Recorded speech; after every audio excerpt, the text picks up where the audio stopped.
Hello everyone! For today's video guys, naglagay ng bubong ang asawa ko sa labas namin guys. Ayan, nag-DIY siya guys ng bubong. Yung mga extrang bubong, yung mga tinanggal na bubong sa kitchen namin, nilagay niya dyan sa harap namin para hindi sayang guys.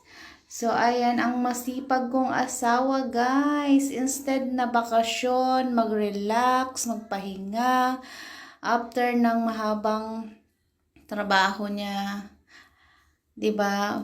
Kaso hindi talaga siya mapakali. Talagang nag-iisip yan siya ng project niya, guys, tuwing baba niya. So ayan, isa yan sa project niya ngayon, ang maglagay ng bubong sa labas namin. Yan guys, na tinulungan ko rin siya dyan guys, hindi ko lang napakita, hindi ko lang na-videohan sa inyo. Ako ang tagahawak ng yero. Kaso hindi ko lang na-videohan. So, ang na-videohan ko ay yung pag-abot ko lang sa kanya ng screw.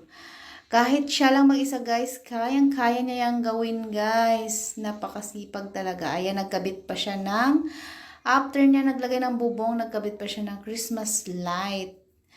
Ayan, ang finished product. Safe kami sa matag-ulan guys.